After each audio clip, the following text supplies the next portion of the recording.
वातावरण दूषित करायची सुपारी घेतली. पोलिसांना पण सांगतोय, तुम्हाला पण लेखी आहेत, योग्य नाही. जाती अंताचा लढा हा आंतरजातीय विवाहातूनच संपणार आहे. त्याच्यामुळे विनाकारण या असल्या नवनाथ वाघमारेंना प्रसिद्धी देऊ नका. प्रसिद्धीसाठी काही बराळतो, तर लेकीला तरी सोड ना सुपारीतून. आणि निघाला थोबाड वर करून लेकींना बोलायला. स्वतःला ओबीसी नेता समजणारा हा नवनाथ वाघमारे मराठा समाजाच्या मुलींबद्दल काय विधान करतो? अरे कुठून आली याला माज मस्ती आणि माजुरडेपणा? टमराळ तोंडाचे. लाज कशी वाटली नाही? माता जिजाऊ, माता रमाई, माता सावित्री, माता अहिल्या यांच्यामध्ये भेद करताय. अरे त्या लेकीला तरी तुमच्या सुपारीतून बाजूला ठेवा. सुपारी बहादरांनो, बुडात तर तुमच्या दम नाही एकामेकासमोर येऊन लढायचा.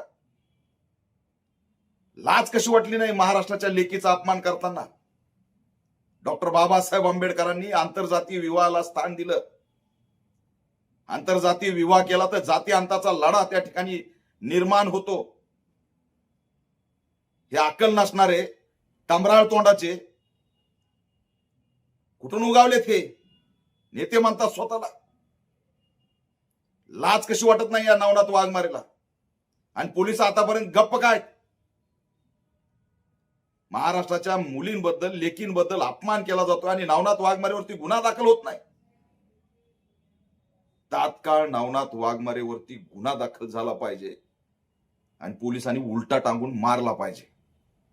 महाराष्ट्रामध्ये बिलकुल या ठिकाणी लेकीचा अपमान ऑल इंडिया पॅंथर सेना सहन करणार नाही. निषेध कसला आलाय? हे कोण लागून गेले चिरकुट? यांचा निषेध करावा. यांची काय अवकात आहे? उचला, नडग्या फोडा, यांची धिंड काढा. पुन्हा महाराष्ट्रात कोणी लेकीबद्दल असं विधान करणार नाही. वातावरण दूषित करायची सुपारी घेतली. पोलिसांना पण सांगतोय, तुम्हाला पण लेखी आहेत, योग्य नाही. जाती अंताचा लढा हा आंतरजातीय विवाहातूनच संपणार आहे.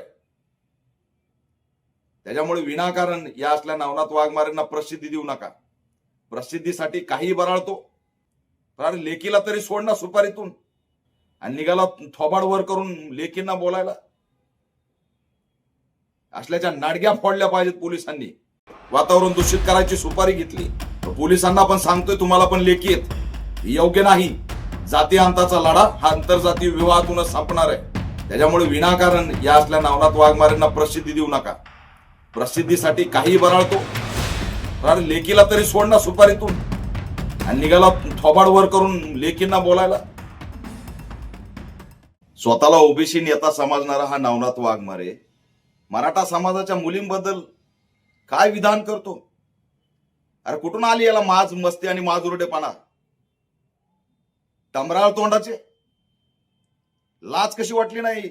माता जिजाऊ, माता रमाई, माता सावित्री, माता अहिल्या यांच्यामध्ये भेद करताय. अरे त्या लेकीला तरी तुमच्या सुपारीतून बाजूला ठेवा. सुपारी बहादरांनो, बुडात तर तुमच्या दम नाही एकामेकासमोर येऊन लढायचा. लाज कशी वाटली नाही महाराष्ट्राच्या लेकीचा अपमान करताना? डॉक्टर बाबासाहेब आंबेडकरांनी आंतरजातीय विवाहाला स्थान दिलं. आंतरजातीय विवाह केला तर जाती अंताचा लढा त्या ठिकाणी निर्माण होतो. हे अक्कल नसणारे टमराळ तोंडाचे कुठून उगावलेत हे नेते म्हणतात स्वतःला? लाज कशी वाटत नाही या नवनाथ वाघमारेला? आणि पोलिस आतापर्यंत गप्प काय? महाराष्ट्राच्या मुलींबद्दल, लेकींबद्दल अपमान केला जातो आणि नवनाथ वाघमारेवरती गुन्हा दाखल होत नाही. तात्काळ नवनाथ वाघमारेवरती गुन्हा दाखल झाला पाहिजे आणि पोलिसांनी उलटा टांगून मारला पाहिजे. महाराष्ट्रामध्ये बिलकुल या ठिकाणी लेकीचा अपमान ऑल इंडिया पॅंथर सेना सहन करणार नाही. निषेध कसला आलाय? हे कोण लागून गेले चिरकुट? यांचा निषेध करावा. यांची काय अवकात आहे? उचला, नडग्या फोडा, यांची धिंड काढा. पुन्हा महाराष्ट्रात कोणी लेकीबद्दल असं विधान करणार नाही. वातावरण दूषित करायची सुपारी घेतली.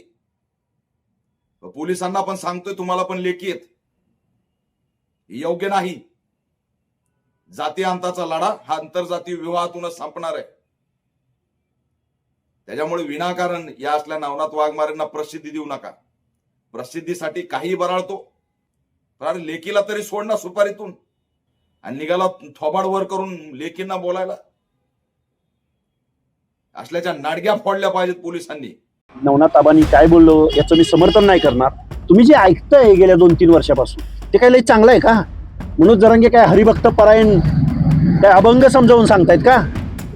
लोकांच्या रंगावर, लोकांच्या व्यंगावर, लोकांच्या आईबापावर दूध गरम पाजलं का थंड पाजलं, ही कुठली भाषा आहे? पण मी काय म्हणतो, तुमचा बोलला की आपला तो बाब्या आणि दुसऱ्याचं कार्ट सहन करावं थोडंसं तुम्ही. आम्ही नाही का सहन करत? मी तुम्हाला मतदान दिलं, डायरेक्ट बोला ना तुम्ही पण. मराठा म्हणून आम्ही तुम्हाला मतदान दिलं. मग एकनाथरावजी शिंदे साहेब, तुम्ही मराठा म्हणून मराठ्यांची मतं घेणार असाल तर आता ओबीसीनी कुणाला मतदान द्यायचं हे आम्ही 2029ला तुम्हाला दाखवून देऊ. म्हणजे मराठ्यांना मतदान द्यायचं, ओबीसीनी कुणाला द्यायचं. आणि मग ओबीसी एक झाला तर तुमचं काय होईल हे आम्ही विचारूच. आता ही हक्क अधिकाराची लढाई आहे. खरं तर आता मी इथं दुःखद विलास गुलेंच्या हत्ये प्रकरणात जे उपोषण चालू आहे या उपोषणाला भेट द्यायला आलोय. पण मी या सगळ्या तुमच्या प्रश्नांची सविस्तर उत्तरं उद्या गेवराईमध्ये जी संध्याकाळी सभा होणार आहे त्या सभेमध्ये मी देणार आहे. लोकप्रतिनिधींनाही माझं सांगणं आहे, हे बघा, राजकारण वगैरे, पक्ष, पार्टी, राजकारण, निवडणुका ह्याच्या पलीकडे जाऊन आपण इतर वेळी जर कोण लोकशाही मार्गाने, सनदशीर मार्गाने जर आंदोलन करत असेल तर त्यांचं काय म्हणणं आहे हे ऐकून घेतलं पाहिजे लोकप्रतिनिधींनी, असं म्हणणारा मी कार्यकर्ता आहे. उद्या यांच्या तब्येतीवर काय झालं आणि मग परत कायद्याने म्हणजे काही घटना घडायची वाट बघतायत का प्रशासन? आणि घटना घडल्यावर तुम्ही मग त्याच्यावर कारवाई करणार आहात का? प्रिकॉशन म्हणून अगोदर येऊन तुम्ही काहीतरी गोष्टी केल्या पाहिजेत असं मला वाटतं. आणि असं दुर्लक्ष होणार असेल तर मग काय, लोकशाहीमध्ये एकाला एक न्याय आणि दुसऱ्याला दुसरा न्याय. कायद्यासमोर मला तर वाटतंय मग तोंड बघून तुम्ही काम करता की काय, असा माझा डाऊट आहे, आरोप आहे इथल्या प्रशासनावर. 21 तारखेला मोर्चा आहे. इथल्या बांधवांच्या भावना आहेत, भावना तीव्र आहेत. लोकांना जर असं वाटत असेल की कायदा आमच्या बाजूनं नाही तर ते मोर्चा काढायचाही त्यांना अधिकार आहे. त्या मोर्चामध्ये आम्ही सहभागी होऊ. हे बघा काय विषय, स्वर्गीय विलास घुलेंच्या हत्या झाली, त्या हत्येमधल्या आरोपींना मोका लागावा आणि काही या कुटुंबियांचं असं म्हणणं आहे की काही आरोपींना अटक झाली पाहिजे. मुळामध्ये त्यांची जी ही मागणी आहे त्या निमित्तानं ते लोकशाही मार्गानं, सनदशीर मार्गानं इथं उपोषण करतायत. आणि आज 12वा दिवस आहे. खरं तर प्रशासनाने पुढे यायला पाहिजे आणि त्यांच्या काय मागण्या आहेत त्या किमान ऐकून तरी घेतल्या पाहिजेत. 12 दिवस जर ते उपोषण करत असतील, त्यांना उपोषण करावं लागत असेल, मी म्हणत नाही ते काय मागण्या करतायत त्या पद्धतीनं सगळं झालं पाहिजे असं पण नाही मी म्हणत. पण ॲटलिस्ट इथल्या पोलीस प्रशासनाची जबाबदारी आहे, इथल्या एसपींची जबाबदारी आहे.